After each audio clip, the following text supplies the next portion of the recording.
Eu já passo a palavra para Eric Musar, que vai acompanhar nossa primeira apresentação técnica do colega Nivaldo Filho.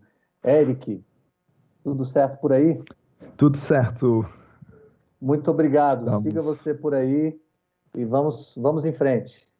Obrigado, Wesley. Então vamos começar agora o nosso primeiro painel mais técnico do evento e com a primeira apresentação.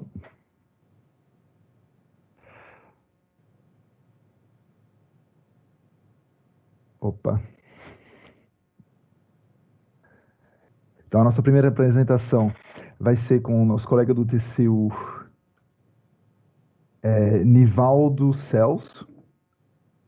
Ele é auditor federal de controle externo no TCU, graduado em engenharia de computação, com ênfase em automação industrial pela Universidade Federal do Rio Grande do Norte, e atua como cientista de dados no TCU, e tem como hobby o estudo de algoritmos de machine learning com foco em reinforcement learning e natural language processing. Então, passando a palavra para o Nivaldo, para a sua apresentação sobre abertura do sigilo fiscal para apuração de superfaturamento em obras envolvidas na Operação Lava Jato. Nivaldo. Bom dia a todos e a todas que me ouvem. Pequeno ajuste na apresentação. Eu sou engenheiro civil e tenho atuado na área de infraestrutura, mas um detalhe pequeno, né? Gostaria de ter mais conhecimento, sem dúvida, nessa área de TI, mas vocês vão ver aqui uma solução simples que a gente procurou implementar para superar alguns desafios que a gente enfrenta no dia a dia relacionados com superfaturamento, com desvio de recursos públicos e outros aspectos relacionados à corrupção, como esses aí. Eu tenho aqui uma apresentação que eu gostaria de compartilhar com vocês a tela, portanto, vamos ver se dá tudo certo aqui.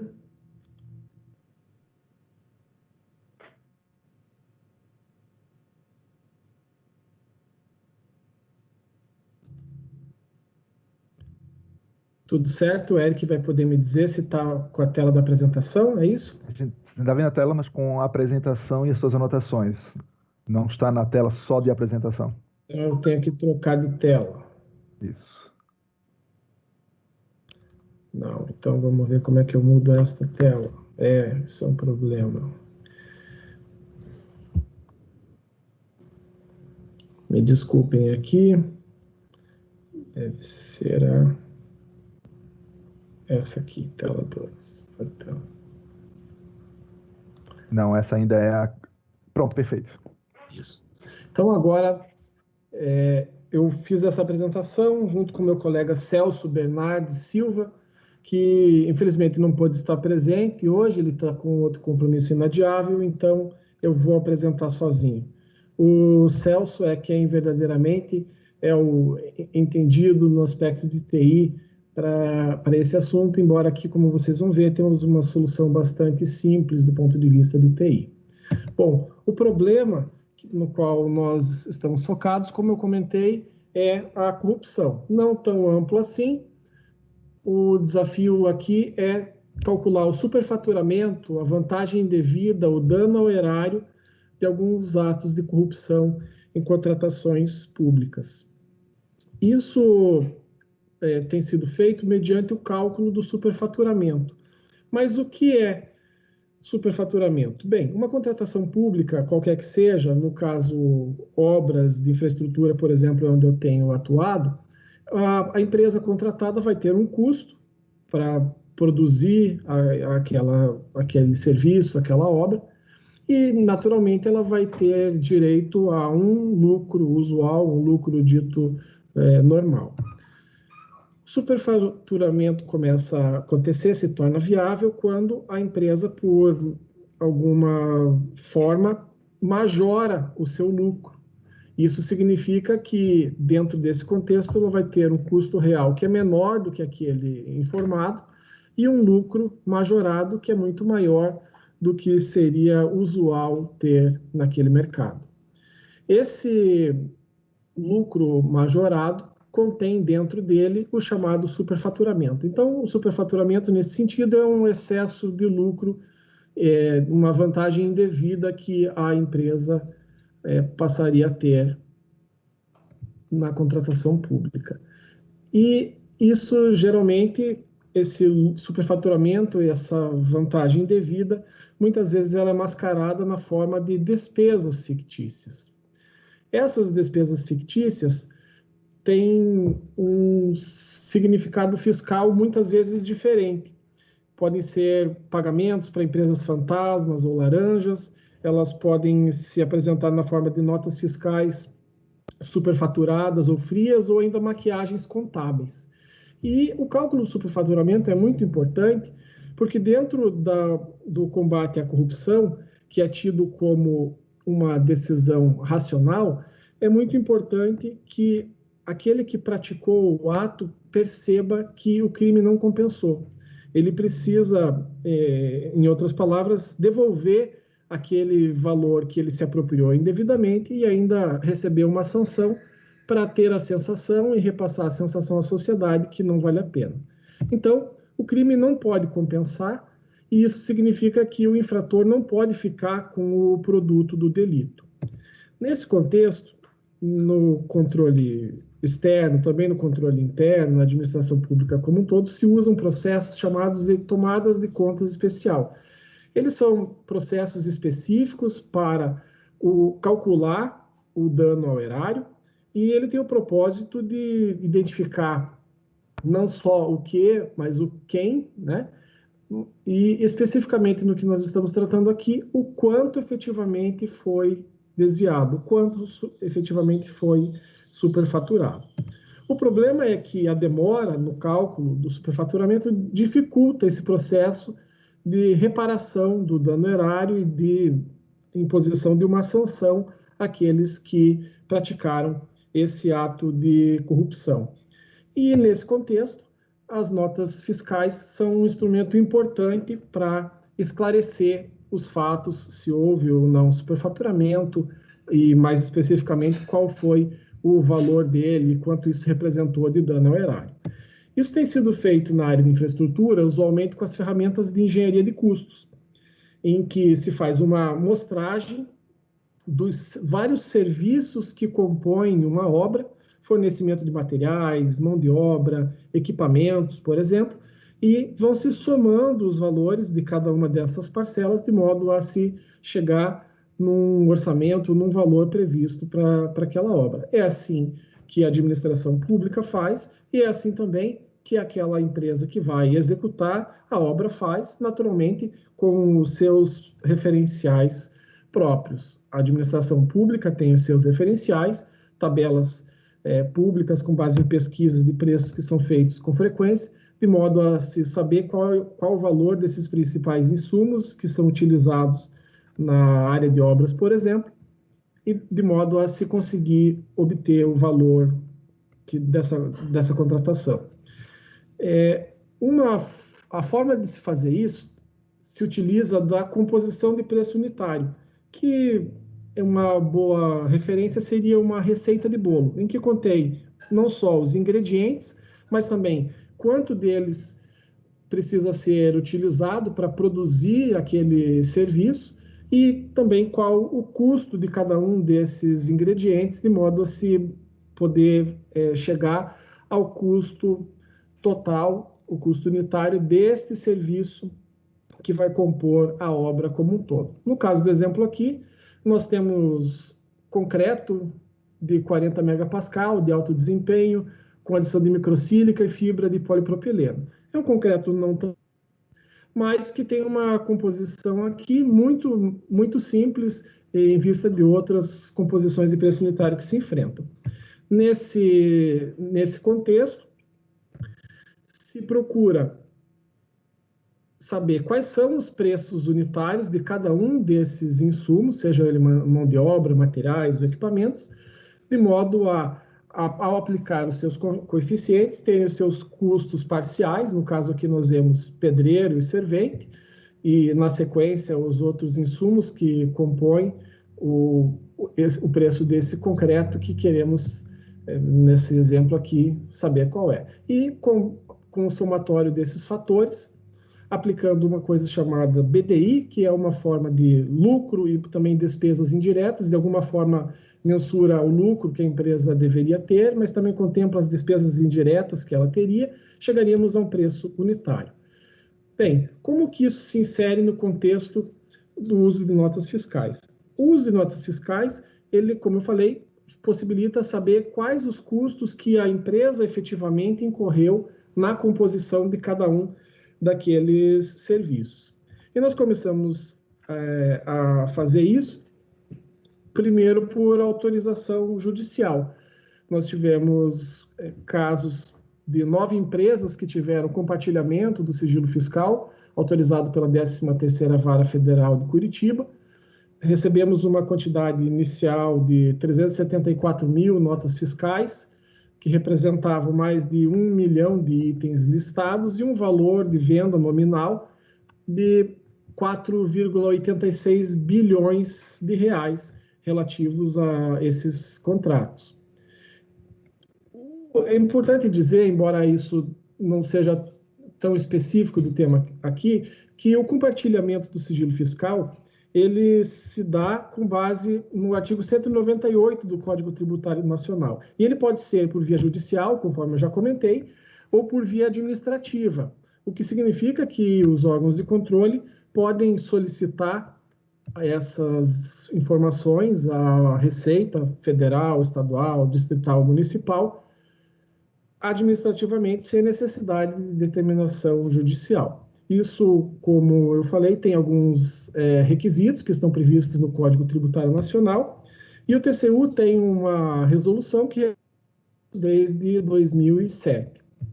Mais recente, um passo importante, muito importante, foi dado no Decreto 10.209, agora de 2020, que estabeleceu regras sobre as quais o Ministério da Economia se vincula ao cumprimento do compartilhamento do sigilo fiscal. Então, a partir do decreto, a Receita Federal, ao terem os requisitos legais cumpridos, se compromete a entregar, passa a ser obrigada a entregar essa informação, compartilhar, mantido naturalmente o sigilo e todos os demais requisitos de segurança. Um passo ainda em andamento está sendo dado, que é um convênio entre a Receita Federal do Brasil e o Tribunal de Contas da União para acelerar, agilizar e definir alguns detalhes de como se dará esse compartilhamento a partir de então. O trabalho piloto que nós fizemos foi feito numa usina em construção pela Petrobras, cujo valor do contrato era 3.340 milhões de reais, em valores da época. E o superfaturamento que havia sido calculado pelo TCU até então era de 355 milhões, com base nos referenciais oficiais. E ao recebermos apenas 6 notas fiscais, que não eram notas fiscais eletrônicas, esse superfaturamento se mostrou da ordem de 670 milhões. E aí o uso de notas fiscais eletrônicas se tornou uma perspectiva muito promissora na nossa visão.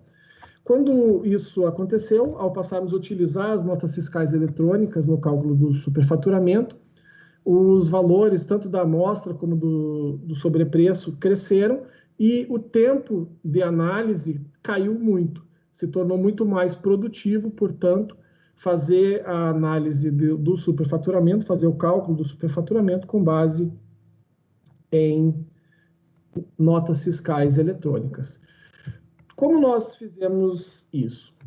Bem, as notas fiscais eletrônicas foram compartilhadas no formato XML, e cada nota sendo um arquivo.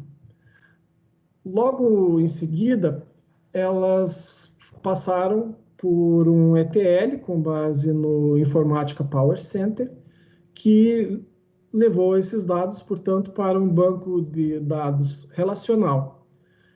Como esses dados não têm, via de regra, uma uniformização perfeita, eles passaram por um tratamento de qualidade de dados com informática Data Quality, de modo que aquelas informações não padronizadas pudessem sofrer uma padronização, a exemplo de quilo, escritos quilograma, escrito das mais variadas formas, ou mesmo campos sem preenchimento. Enfim, foi dado um tratamento de Data Quality para que as informações pudessem ser utilizadas dentro do banco de dados relacional.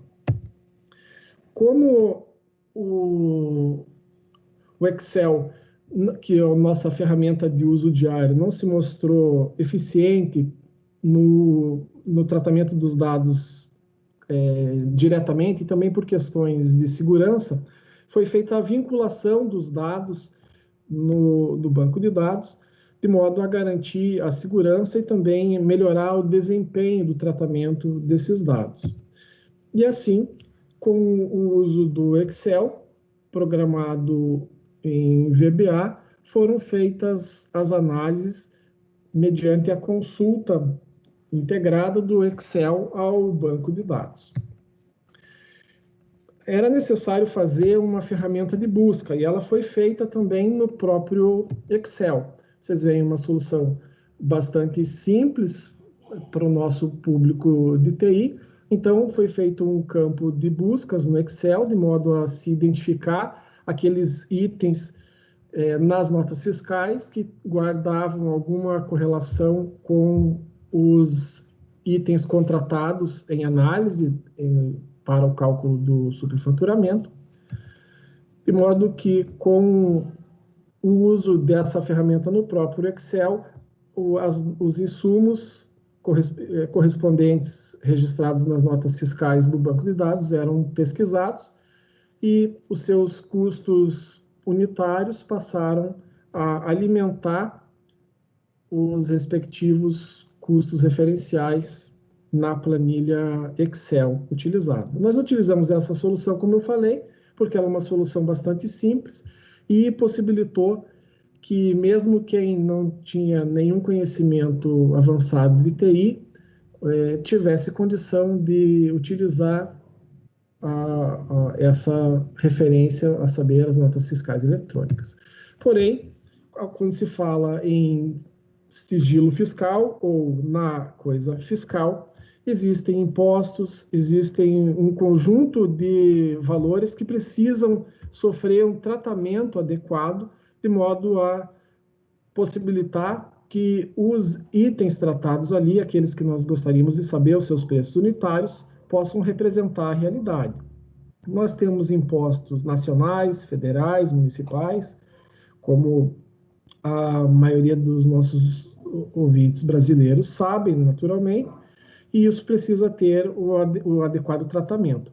Além disso, nós temos incentivos fiscais, que também podem ser federais, estaduais, distritais ou municipais, que, no caso das obras da Petrobras, envolviam programas de incentivos como o REID e o REPENEC. E isso significa que a não incidência de alguns impostos, como PIS e COFINS, por exemplo, ou mesmo o tratamento de incentivos estaduais e municipais que representam alguma forma de isenção de ICMS e ISS. Então, é preciso identificar quando esses incentivos estavam presentes e dar o devido tratamento para que os preços unitários pudessem representar os preços unitários condizentes com a realidade da empresa contratada. Para se ter uma ideia... Oi? Estamos chegando próximo do final do seu tempo. Sim, obrigado. Eu já estou terminando. E para se ter uma ideia da relevância desses benefícios fiscais, eles podem representar uma diferença de mais de 12%, ser representados com ou sem a incidência desses dois incentivos federais, que são o REID e o REPENEC. Então, isso foi considerado de modo a poder representar com fidedignidade. E, de novo, com base no Excel, uma solução para diferenciar o BDI, como eu comentei, e fazer com que a alíquota certa, os valores acertados, os valores adequados à realidade fiscal da empresa fossem aplicados de modo a representar os preços referenciais. Isso é um trabalho que começou a ser feito em 2015, em 2016 algumas outras soluções foram implementadas, de modo que ele é algo em construção e, portanto, o meu principal objetivo em apresentar aqui é tornar conhecida a possibilidade jurídica, a possibilidade dessas notas serem utilizadas para o cálculo do superfaturamento e, consequentemente, ao apresentar aqui para um público tão qualificado na área de TI, podem ser vislumbradas soluções de modo a agilizar esse processamento com outras ferramentas de TI. Eu agradeço a atenção de todos. Assim, imagina essa uma pergunta bem clássica toda vez que você fala de corrupção. Quando você entra em detalhes das técnicas utilizadas para detectar e combater corrupção, isso de alguma forma fragilizaria a efetividade dessas técnicas? Os corruptores não vão levar em conta a forma como estão sendo vigiados para não serem mais detectados? Bem, eu acho que de alguma forma isso pode ter um efeito, mas ele é inerente ao trabalho. Como o combate à corrupção envolve o processamento desses envolvidos, o próprio contraditório já possibilita, de certa forma, o conhecimento do que o Estado tem feito para tentar descobrir em que medida esses atos ilícitos estão acontecendo.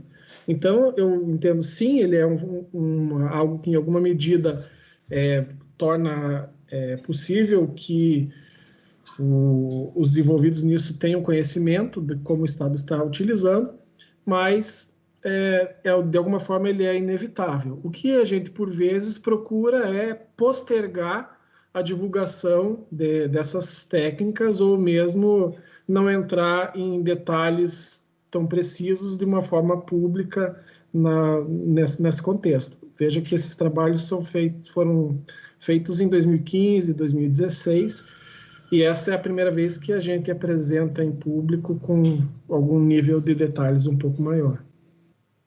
Okay. Eu trabalhei na Receita Federal antes de trabalhar no TCU, e lá a gente tinha essa ideia de, enfim, eu não posso falar pela Receita, né, mas a equipe com que eu trabalhava, ele dizia que ainda que você dê os detalhes de como vocês estão detectando a fraude, o importante, na verdade, é mudar o comportamento, né? Ou seja, se você fecha algumas portas, você limita o grau de liberdade que o fraudador ou o corrupto tem para realizar suas atividades. Ou seja, talvez ele vai, com essa percepção de risco, ter um comportamento diferente, mas esse comportamento diferente espera-se que seja melhor do que era o anterior, onde ele tinha todas essas opções a mais. Esses mecanismos que você demonstrou, que você explanou, eles podem ser automatizados para um controle contínuo e para e passo, ou por enquanto estão apenas reservados para auditorias a posteriori? Tecnicamente, a resposta, sem dúvida, é sim. Aliás, esse é um dos objetivos ao apresentar para um público num contexto predominantemente de tecnologia da informação. Eu não diria com toda certeza em relação à possibilidade jurídica, legal disso. É preciso que, antes do compartilhamento, já se tenha algum indício da existência do ilícito administrativo, do superfaturamento.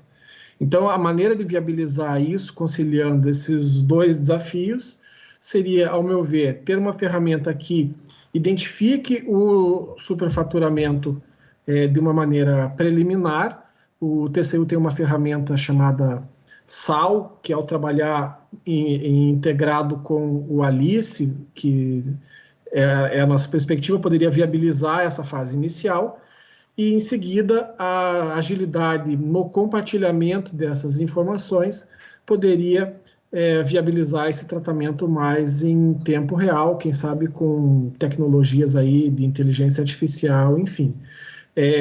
Por enquanto, eu acho que o desafio é desenvolvermos ferramentas mais robustas de análise das notas fiscais eletrônicas para os casos em que já se teve o compartilhamento. E aí, num próximo passo, conseguir integrar essas 3 ou 4 soluções de modo a ter um controle tempestivo que, sem dúvida, é o mais interessante. Quero agradecer publicamente a Alessandra e o Celso. A Alessandra Requena por ter viabilizado os dados de modo a torná-los úteis para que o Celso pudesse desenvolver a ferramenta em Excel que eu apresentei, e o Celso, que ao fazer essa planilha inicial, viabilizou o trabalho de dezenas de outros colegas. Então, para mim é muito importante que eles estejam aqui presentes e poder agradecer publicamente. Essa mesma pergunta, vocês veem que elas têm impactos semelhantes para o projeto do teletrabalho e o projeto de combate à corrupção, né? Em que os resultados da análise que vocês geraram pode ou melhorar o debate sobre a questão, ou ainda mais, influenciar a nova legislação que rege a matéria. Já começando com o Nivaldo, você acha que os achados que vocês identificaram sobre superfaturamento em obras vai poder levar a uma mudança na forma como essa área é regulamentada? Eu acho que sim. Em verdade, de alguma forma, isso vem acontecendo. A identificação de problemas análogos a este no passado possibilitou a evolução, por exemplo, da Lei de Diretrizes Orçamentárias, um passo dado há mais ou menos pouco mais de 20 anos, quando se estabeleceu um programa de controle de obras com regularidade, todo ano, o chamado Fiscobras, faz auditorias em uma certa quantidade de obras que envolvem recursos federais, e esse programa vem sendo repetido anualmente e vem sofrendo melhorias. Nessa linha também, me parece que o recente decreto que eu citei, 10.209, é um aprimoramento legislativo nesse sentido, porque ele faz com que essa barreira que existia em relação ao efetivo compartilhamento, em alguns casos, e mesmo o tempestivo compartilhamento, pudesse ser superado. Então, hoje, esse decreto de 2020 é um exemplo em que, a partir dele, tendo os critérios estabelecidos, a Receita Federal do Brasil passa a ser obrigada a compartilhar tempestivamente essas informações, algo que nem sempre ocorria no passado.